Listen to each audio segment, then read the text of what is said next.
Hi everybody and welcome. This is being pre-recorded because I have plans for Tuesday. Phew, I'm a hot mess, but that's okay.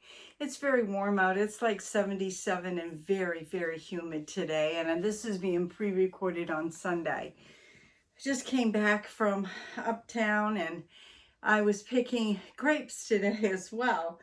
I got myself sweet tea. I'd like to thank Life with Patty and Kathy's favorite thing for Tea Tuesday. Trying to keep up with everybody and doing everything I need to do, which is very hard, but I'm trying. And this is an open collaboration. You can drink hot tea, cold tea, formal tea, or informal tea. That's right, or a beverage of your choice. So my beverage of choice was sweet tea because I was uptown and got some, and then I went grape picking.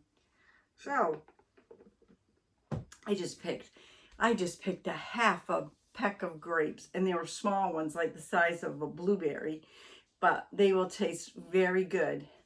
I will get my juicer out and juice it up. I have a video coming out later. I had already picked some grapes and the steps, so look forward to that video of wild grapes. But we're going to read Mr. Twiddle today. Gotta love Mr. Twiddle for Tea Tuesday. I'm going to put everything about Tea Tuesday in the description below. You need hashtag Tea Tuesday, open collab with Life with Patty and Kathy's favorite things. Okay, here we go. We are on chapter 11. Yeah, chapter 11 already. Right here, folks. Let's go. Phew, sorry if I keep doing this, but I'm hot. I should put the air conditioner on, but I'm not. I'd blow over my gratitude award. I don't want to do that. It's for gardening, and I'm so proud of it. I don't want anything to happen to this little baby. Here we go. Mr. Twiddle's spectacles. Oh, gosh. If he loses his glasses, he won't see nothing. Have you seen my spectacles, Mrs. Twiddle? Asked Mr. Twiddle, looking all around for them. Oh, dear. Have you lost them again? Sighed Mrs. Twiddle. I'm getting so tired of it, Twiddle. 20 times a day you say the same thing to me. How many people can say that? I have someone that says that to me. Have you seen my spectacles? Why don't you keep them in the same place whenever you take them off? Then you would know where they were. Hey, Carol, wasn't it you that lost your glasses for a while? I know you lost your hearing aids, but wasn't it you that lost your glasses too? It's an awful feeling, isn't it? That's a good idea, said Mr. Twiddle, blinking all around the room to see if he could find them. But what is a safe place? Wherever I put them, they seem to disappear at once. Oh, no, they don't, said Mrs. Twiddle. You just put them down anywhere and forget them. Then you look for them in the wrong place and say, they're gone. Why, I found them inside the teapot yesterday. Twiddle, whatever made you put them in there? Dear me, were they really there? Said Mr. Twiddle. Well, I wonder if they are there now.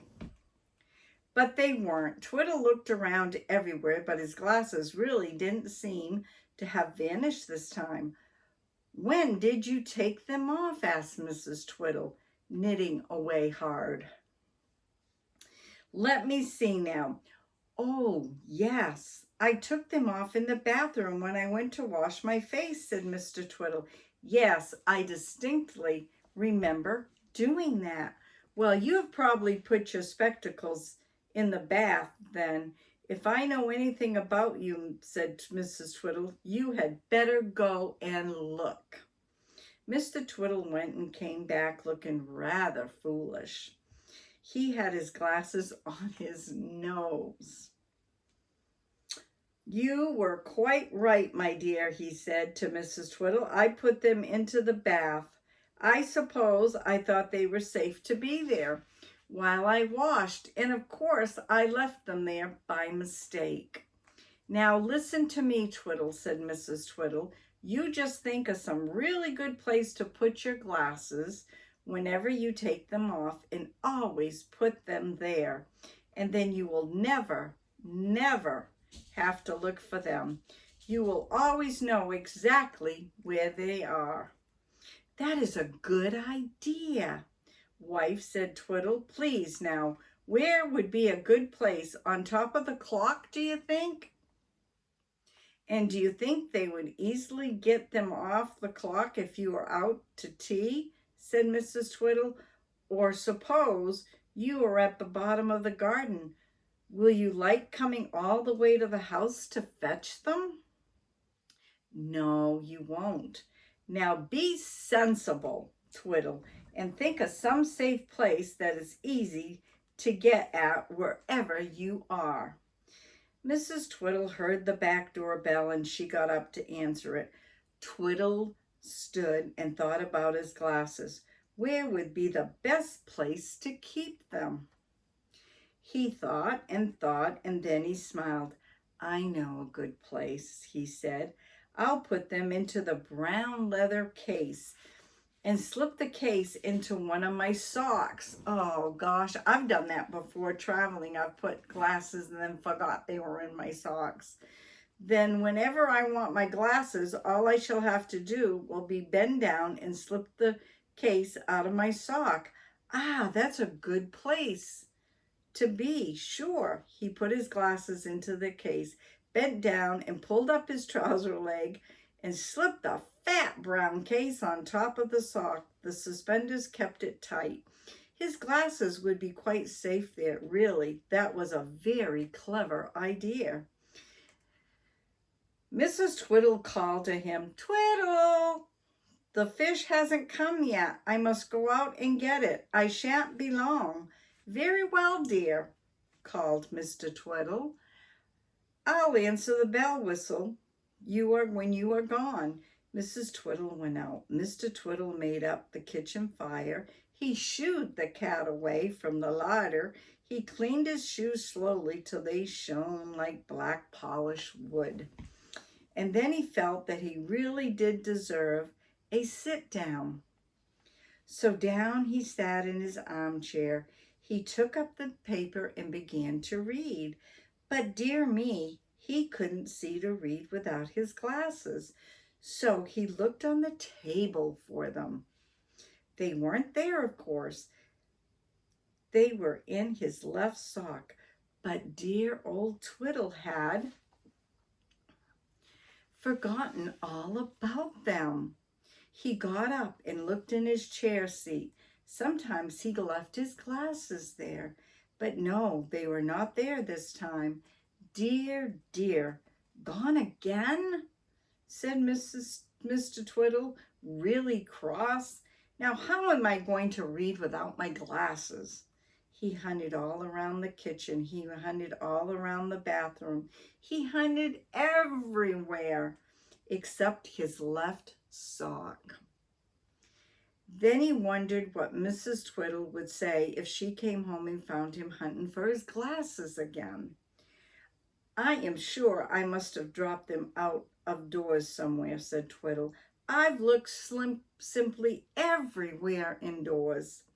Yes, I must have dropped them in the road. Dear, dear, what a sad thing. I must put a notice in the paper to say I will give a reward to anyone finding them. Oh, Mr. Twiddle.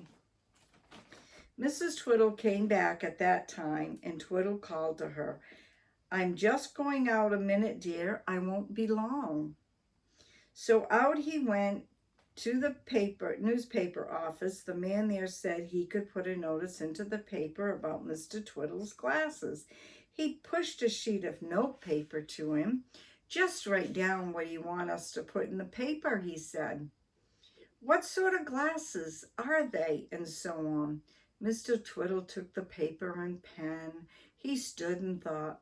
Yes, he knew what to say. He would say, lost. A pair of tortoise-shell glasses. Finder will be given £1.50. He began to write the notice down, but he couldn't very well see without his glasses. He fumbled about for them in his pocket. Then he beamed. Of course they were in his sock. He bent down, turned up the trouser leg, and took out the spectacle case from his sock. He put the case on the table, opened it up, took out his spectacles, and put them on his nose. Then he noticed the man was staring at him very hard. "Staring is rude," said Mr. Twiddle. "Is anything wrong with me?" "No," said the man, and he giggled. "What's the joke?" asked Mr. Twiddle crossly. "I am the joke." "Well, yes, in a way," said the man. "Write out the notice, please, sir." Grumbling away to himself, Mr. Twiddle wrote out his notice. Then he gave it to the man, who read it and chuckled. He looked at Mr. Twiddle and held out his hand. £1.50, please, sir, he said. "I found your glasses for you." "No, really?" cried Twiddle, excited. "Where'd you find them?" "Do tell me." "Here they are," said the man, and he neatly took them off Twiddle's nose and put them into his case and handed them to Twiddle. £1.50 reward, please." But, stammered Twiddle. But how did they get there?" "Well, you took them out of your sock and put them on your nose yourself," said the man, giggling. "Now, Mr. Twiddle, pay up.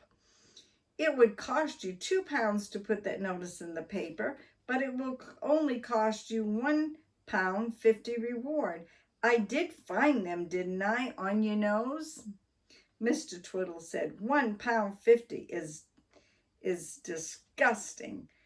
How could be so silly to offer reward to anyone finding these glasses when they were on your nose all the time? "And mine slip down my nose all the time. I need to go to the eye doctor, but I've been putting it off." Yep, putting it off. He went home and told Mrs. Twiddle all about it. "And where are your glasses now?" asked Mrs. Twiddle, seeing they are not on his nose. "I expect they are in my sock," said Mr. Twiddle, and he bent down to look, but you know they were not there. Mr. Twiddle scratched his head and frowned. "Oh dear," he said. "Oh dear, I must have left them on the table at the paper office. Yes, that man must have got them there. Dear, dear, dear. I hope I shan't have to pay them another £1.50 for finding them." Off he went to get them. Really, it's a wonder he ever has them at all, isn't it? Oh, gosh, Mr. Twiddle, I'm telling you. Next week, we're going to be in Chapter 13, Mr. Twiddle Goes Out at Night. Right there. So we'll see you tomorrow. Yep, for Wednesday. I'm not sure what it will be yet. I don't think I'm going to be home, but wherever I'm at, I will try to post something. You never know what's going to be on my videos. God bless, stay safe, and we will see you tomorrow. Bye now.